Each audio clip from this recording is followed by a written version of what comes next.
My ex told everyone I was obsessed with him. So when he proposed to his new girlfriend, I sent her screenshots of him begging me for nudes 2 weeks before. She left him at the altar. Guess I was obsessed. With receipts. I'm Emily, 28, female, and I'm writing this with my hands still shaking because even though the dust has technically settled, the rage hasn't. I met Ryan, 30, male, when I was fresh out of college. He was charming in that movie villain way, slick smile, confident, the kind of guy who'd make a whole room lean toward him without trying. And for a while, I loved being the girl on his arm. He made me feel chosen, wanted, special, like I was the prize. But here's the part people don't usually tell you about men like Ryan. The spotlight isn't love, it's surveillance. Everything had this edge. If I didn't text back fast enough, he'd send the classic, followed by, "You're obsessed with me, aren't you?" and laugh like it was a joke. Except it wasn't. He really believed it. Anytime I wanted space, it became proof I was addicted to him. He told his friends I couldn't get enough of him, like my love was some humiliating weakness. When we broke up last year, he spun the story before I even had the chance. Suddenly, I was the crazy ex, the one who just couldn't let go. He told people I was stalking him, that I still messaged him nonstop. I kept my mouth shut because, God help me, I still cared about him, still didn't want to be the girl tearing a man down in public. My friends begged me to post receipts, to defend myself, but I didn't. I let him smear me. And then, 2 months ago, I saw it. He proposed to Lily, 27, female. Sweet, quiet Lily, who always looked at me with big apologetic eyes when she showed up at parties on his arm while he paraded her around like she was proof he'd upgraded. Their engagement photos were everywhere. Him down on one knee, her crying in lace sleeves, everyone cheering. And I thought, fine, maybe he gets his happily ever after, and maybe I just get peace, but then he texted me. At 2 a.m., drunk. Send me something to remember you by, followed by a flood of begging for nudes, 2 weeks before his proposal. I sat there in the dark staring at my phone, the bile rising in my throat. Because this wasn't just pathetic, it was proof I wasn't the obsessed one, proof he couldn't let me go, proof he was the fraud I'd been swallowing my tongue about for a year. I didn't send him anything. Instead, I took screenshots, every word, every please, every "I can't stop thinking about you." My heart was hammering as I saved them into a folder labeled receipts. I didn't know yet what I'd do with them. I just knew this time I wasn't going to be quiet. And that was the beginning. I didn't even have to look for the cracks. Ryan made sure everyone saw what a saint he was while whispering poison about me behind closed doors. That was his favorite trick. To his friends, he was the charming guy who just couldn't shake his crazy ex. To Lily, he was the devoted fiancé who had barely survived my obsession.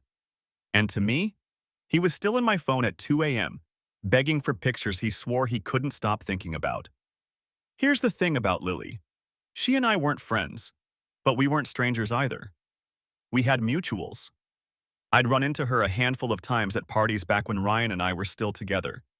She always had this quiet kindness, like she felt bad just existing next to him while he made digs at me in front of everyone. I could tell she wasn't cruel, just caught up. And that's why the screenshots burned in my hands. Because if anyone deserved to know the truth, it was her. But I didn't send them right away. I sat with them, almost daring myself not to.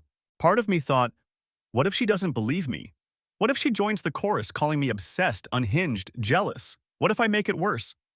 And then another part of me whispered, or what if she finally sees who he really is? Meanwhile, Ryan escalated. When I didn't respond to his drunk messages, he doubled down. He sent me long paragraphs about how Lily wasn't as exciting, how he missed the way I used to worship him, how I'd never really move on because no one else would measure up. He even sent a shirtless selfie like we were still 22, and he was trying to win me back with abs. And the irony? While he was spinning this narrative about me being obsessed, he was the one spamming my phone. I muted the notifications, but every time I checked, there they were. Hundreds of words, please. Even crying emojis. It was pathetic. Then came the smear campaign. One of my coworkers, completely unrelated to our old circle, pulled me aside after a meeting and said, "Hey, just so you know, Ryan's been telling people you still drive by his house sometimes. That true?" My stomach dropped. I hadn't been anywhere near his house since we broke up. But he was spreading it further, pulling my name into spaces I couldn't control, making me look like a stalker. That night, I sat on my couch staring at the folder of screenshots. My thumb hovered over Lily's Instagram handle. My chest was tight. This wasn't about me anymore. This was about a woman about to legally tie herself to a liar who was already cheating in the most humiliating way. I drafted a message, deleted it, drafted another, deleted that too. Then finally, I wrote something simple. Hey Lily, I know we don't talk and you don't owe me anything, but before you marry Ryan, you should see what he's been sending me, 2 weeks before he proposed. I'm not sending this to hurt you. I'm sending it because you deserve to know the truth. I attached the screenshots. My finger hovered over send. I could hear my own heartbeat in my ears. Because once I sent it, there was no undoing it. And finally, with my chest heaving and my hands shaking, I hit send. I didn't sleep that night. I just lay there staring at the ceiling, phone clutched in my hand like it was a live grenade. Every buzz made me jolt. Was it Lily? Was it Ryan? Was it nothing at all? At 6 a.m., I got my answer. Lily responded. Just 3 words at first. Is this real? I stared at the screen, wondering if she was asking if the screenshots were fake or if she just couldn't believe her fiancé was capable of this. Either way, I answered honestly. Yes, every word. Dated timestamps, unedited. I didn't want to be the one to show you, but I couldn't keep quiet. There was a long pause. Then the typing dots appeared, disappeared, appeared again. Finally. Thank you, I'll handle it. That was it. No explosion, no screaming, just cold, contained fury through the phone. And honestly, that scared me more than if she had gone off. I didn't hear from her again for days, but Ryan did. On day 3, my phone lit up with a barrage of calls from him. Missed call, missed call, missed call. Then a voicemail, his voice already cracking with panic. Emily, what the hell did you do? You think you're ruining me, but all you're doing is proving to everyone how obsessed you still are. Lily doesn't believe you. No one does. You're pathetic. You've always been pathetic. But the cracks were showing. His voice wobbled. He was crying by the end, begging me to call him back to fix this before it got out of hand. That was when I knew Lily had confronted him. And then the escalation started. He showed up outside my apartment. I came home one night to find him leaning against his car across the street, arms crossed, like some bargain bin movie villain. He didn't approach, but I knew he wanted me to see him. A reminder. I'm still here. I'm still in control. Except he wasn't. Because the whispers started spreading back. A mutual friend texted me, "Hey, did Lily really postpone the wedding? Everyone's talking about it." My stomach did a somersault. I hadn't expected things to unravel that quickly. The very next day, Ryan went nuclear. He stormed into my workplace. Picture it. I'm in the break room with a cup of coffee when he bursts through the door like he owns the place. Red-faced, wild-eyed, voice already raised. "You ruined my life," he shouted, slamming his hand down on the counter hard enough to rattle mugs. "You can't stand that I'm happy without you." Coworkers froze mid-step. Someone dropped a pen. My manager stepped in trying to calm him down, but Ryan wasn't listening. He shoved a chair over, pacing, spitting words about how I was obsessed, how I'd fabricated evidence, how Lily was just confused and he'd get her back. Security had to drag him out. And as he kicked the door on his way out, shouting that I'd regret this, I realized something. This wasn't about whether people believed me. It was about whether Lily believed me. And judging by how unhinged he'd just gone, she absolutely did. After Ryan's meltdown at my workplace, I thought maybe he'd finally back off. That kind of public humiliation usually shuts people down. But Ryan wasn't wired like that. Humiliation only made him more desperate. 2 nights later at 11:30 p.m., I was woken by pounding at my door. Not knocking. Pounding. I froze in bed, heart hammering. Then came his voice, slurred but loud enough for half the street to hear. "Emily, you ruined everything. You think Lily's gonna stay gone? She'll come back. She always does. You can't take her from me. You can't take anyone from me." I dialed 911 with shaking hands.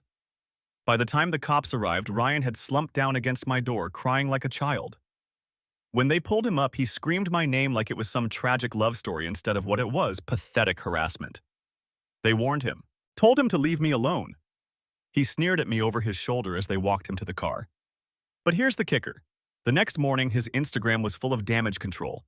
A black and white selfie with the caption, "Real love is worth fighting for. Some people are so obsessed with destroying what they can't have." Comments flooded in, his friends hyping him up. Strangers calling me crazy without even knowing me. And then, silence from Lily. For a week, I heard nothing. No word about whether she was still with him. No word about the wedding. Just this unbearable limbo where Ryan kept posting cryptic heartbreak quotes while also spamming my voicemail with alternating rage and sobbing apologies. Then one of our mutual friends, someone who'd always been lukewarm about me, sent me a message out of nowhere. "Girl, she left him, moved back in with her sister, canceled the venue. He's losing it." I felt a rush of relief so sharp it almost knocked me over. But it wasn't satisfaction. Not yet. Because Ryan wasn't done. He started leaving notes on my car. First, scribbled apologies. "We belong together. Don't let this ruin us." Then angrier. "You'll regret this. Everyone will know what you really are." Finally, full-on delusional. "If you won't take me back, at least admit you're still in love with me." I kept everything. Photos of the notes, screenshots of the texts, even a video of him yelling outside my apartment one night. I wasn't just protecting myself anymore, I was documenting him unraveling. And then came the invitation that changed everything. A mutual acquaintance sent me a screenshot of Lily's wedding announcement update. Except it wasn't an update. It was a reschedule. Somehow Ryan had convinced her to keep the date but move forward anyway. She hadn't confirmed yet, but there it was. Her name, his name, a new date circled. It hit me like a punch in the chest. Because if she actually went through with it, then what I had shown her hadn't been enough. I told myself I was out. That it wasn't my fight anymore. But the truth? I couldn't stomach the thought of him winning. Of him standing at an altar, smug, sliding a ring onto her finger while everyone applauded. No. If Ryan wanted to play this out in front of an audience, then maybe that's exactly how he'd lose. And that's when the revenge started taking shape. Update. Okay, wow. I didn't expect this to blow up the way it did. First off, thank you to everyone who messaged me. Some of y'all were genuinely supportive, some of y'all were savage in ways that made me laugh at 3 a.m., and a few of you, honestly, you scared me more than Ryan ever did. To the person who suggested I hire a marching band to play outside his house every morning until the wedding. Tempting. Very tempting. But I need to clear something up because a lot of comments kept circling the same idea. Why do you care so much? Why not just let Lily find out on her own? And the truth is, because I was Lily once. I was the girl who thought his jealousy was proof of passion, that his smirks at my expense were just playful teasing, that the way he controlled the story was just charisma. I swallowed humiliation after humiliation because I thought maybe the next version of him, the softer one that showed up sometimes, was the real him. So when I saw those late-night texts, I didn't see an opportunity for revenge at first. I saw Lily, this sweet, quiet girl, being lined up for years of exactly the same hell I'm in. I went through, and yeah, maybe I'm bitter, maybe I'm vengeful, but I'm not cruel enough to stay silent and watch another woman drown in his ego. Now here's where things stand. Lily did leave him, at least for a while. I know because Ryan had a full-on public meltdown at my work, then again outside my apartment. Police had to step in. Shout out to my building's security guy, who now calls him Romeo whenever we see each other. But Ryan isn't letting go. He's posting heartbreak porn on Instagram like he's the victim in some Nicholas Sparks tragedy. And worse, I've heard whispers that he's pressuring Lily to reschedule the wedding instead of canceling outright. Meanwhile, I've got everything saved. Screenshots, voicemails, notes he left on my car. I'm not exaggerating when I say my receipts folder looks like a case study in obsession, just not mine. And honestly, the more he rants about how I'm obsessed, the more poetic it feels to let his own words sink him. So yeah, maybe I am obsessed, with proof, with truth, with making sure the story finally belongs to the right person. Because if he's determined to play this wedding out in public, then maybe it's only fitting that his mask gets ripped off in public too. And trust me, I've already started planning exactly how. The week after my last post felt like living in a pressure cooker. Every day, another rumor, another dramatic post from Ryan. Another whisper that Lily hadn't actually canceled the wedding, just postponed it. And Ryan? He was desperate in a way I'd never seen before. One night, he actually left a voicemail sobbing so hard his words came out in gasps. Emily, please, just tell her I made it up, that it didn't mean anything. You know me. You know me. Yeah, I did know him. That was the problem. Meanwhile, Lily went quiet. Not a word to anyone, not even her close circle. But I started hearing about her actions. She'd moved back in with her sister. She stopped wearing the engagement ring. She blocked Ryan on her socials, which sent him into another spiral. Still, the wedding date was creeping closer, and Ryan was clinging to it like a lifeline. He posted on Instagram a photo of the venue with the caption, "Love conquers all, can't wait to marry my best friend." My jaw clenched when I saw it, because I knew Lily hadn't confirmed a damn thing. That's when it hit me. If he wanted to keep pushing this fantasy in public, then the receipts needed to go public too. I didn't blast them on social media. That would have made me look like exactly the obsessed ex he painted me as. No, I needed precision, impact, timing. So I sent them to Lily again, but this time with context. Screenshots not just of his begging texts, but the voicemails, the notes on my car, the photos of him screaming outside my apartment door. I included the exact timestamps, lined up against the date he proposed. A full package, neat, undeniable. And then I asked her one question. Do you want me to hold this or do you want me to drop it when it will hurt him the most? No response for hours. My stomach twisted. Then finally, a reply. Wait. That was all. Just wait. So I waited. The day of the wedding, my phone blew up. Not from Lily, not from Ryan, but from mutuals. The ceremony had gone forward. Lily had shown up in the dress. Guests had been seated. Music had started. Ryan was standing at the altar, smug as hell, waiting. And then, chaos. Because Lily walked in, paused halfway down the aisle, and pulled her phone out. Right there, in front of her family, his family, their friends. She read his own texts aloud. She showed the screenshots to the maid of honor, who projected them onto a screen meant for their slideshow. Gasps filled the room. Ryan went white. And then Lily? She turned around, left him standing at the altar in front of everyone. By the time I heard, Ryan was already in full meltdown mode, yelling, chasing her down the aisle, screaming at the guests that it was all fake, all lies. Someone shoved him back when he tried to grab Lily's arm. His own mother was crying in the front row. Guests were filming. The video spread online faster than he could delete his Instagram. I hadn't even lifted a finger. Lily did it all. But here's the best part. Every receipt, every photo, every word, it was my obsession with proof that made it possible. And Ryan? He finally got what he deserved, exposed. Not just to Lily, not just to me, to everyone. The fallout was worse than I could have imagined, and more satisfying than I'd ever admit out loud. Within 24 hours, there were at least 3 different videos of the wedding fiasco circulating online. One had almost 50,000 views on TikTok. The audio was fuzzy, but you could clearly hear Lily's voice reading Ryan's late-night texts. Please, just one more pic, I can't stop thinking about you. Then the gasps, the shuffle of guests, and Ryan's voice cracking as he tried to shout over her. His smug, perfect image shattered in real time. But the part that made my stomach twist in both pity and dark glee was what happened after. He didn't just lose Lily, he lost everything. His boss saw the videos and suggested he take an indefinite leave of absence. His closest friends stopped answering his calls, embarrassed to be associated with him. Even his mother unfriended him on Facebook after someone tagged her under a clip of him screaming, red-faced, while security pushed him away from the altar. And Ryan? He didn't go quiet. He doubled down.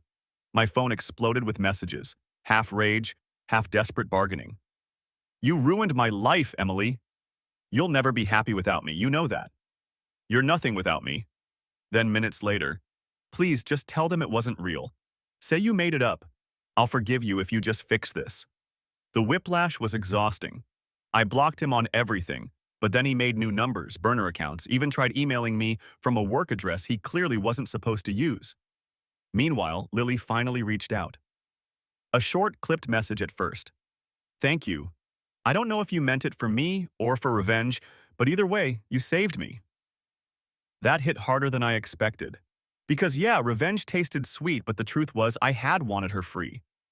I didn't want her carrying the same scars I still carried from years with Ryan. But Ryan wasn't done. Not by a long shot. One night around 2 a.m., I woke to a crash outside my apartment. Hard in my throat, I peeked through the blinds and saw it.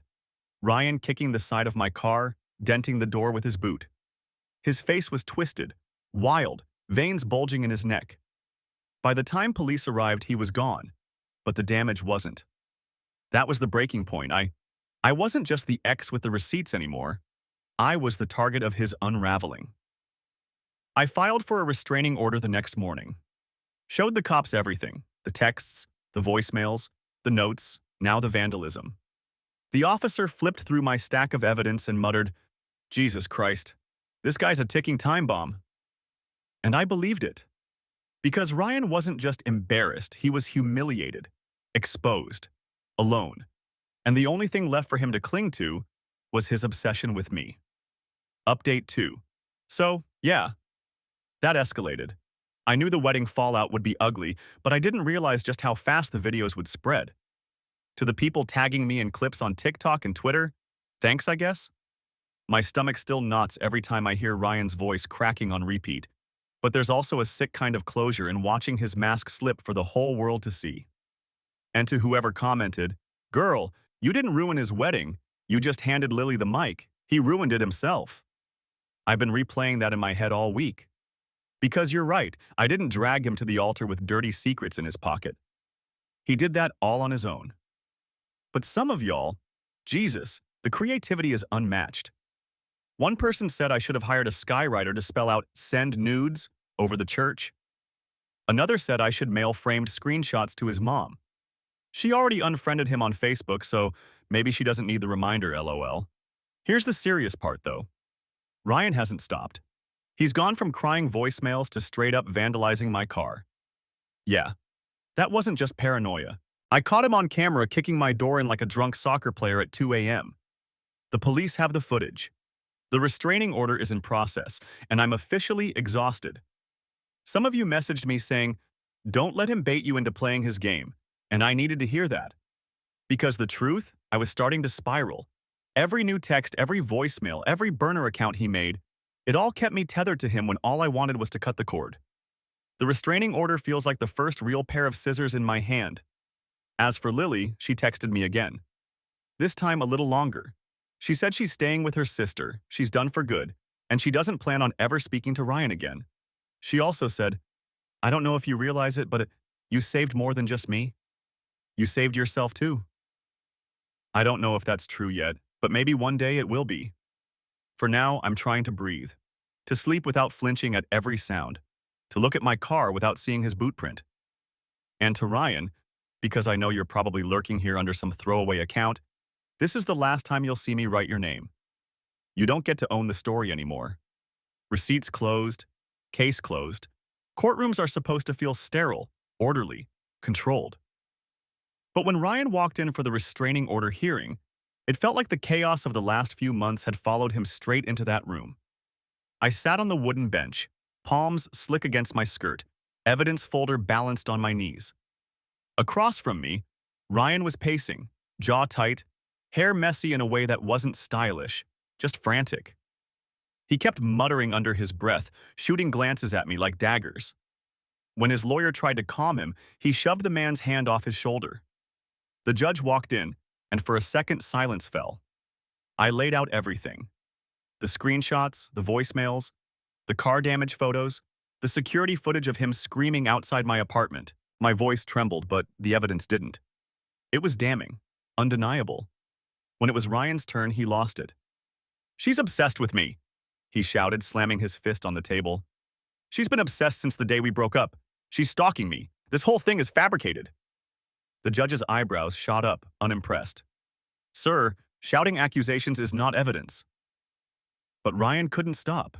He ranted about Lily, about me, about how I had ruined his life out of spite. His voice cracked, tears streaming down his face. It wasn't persuasive. It was pitiful. When the judge granted the restraining order, Ryan let out a guttural sound I'll never forget, like an animal caught in a trap. He had to be escorted out, still yelling my name like he thought saying it enough times would make me turn back. Walking out of that courtroom, I felt something I hadn't in months, clean air in my lungs. The weight of proof had finally shifted from my hands into the systems. But Ryan wasn't finished making noise. 2 days later, his Instagram went live with a ranting video. He looked hollow, his eyes bloodshot, rambling about betrayal. He called Lily a liar, called me a parasite, said the whole world was against him, but he'd rise again. The comments were brutal. People mocked him, called him altar boy meltdown, spammed clown emojis. And then the DMs started, not from him, but from strangers. Women, some I knew of, some I didn't. They sent me their own screenshots of late-night texts, manipulative paragraphs, half-naked selfies he'd begged them for.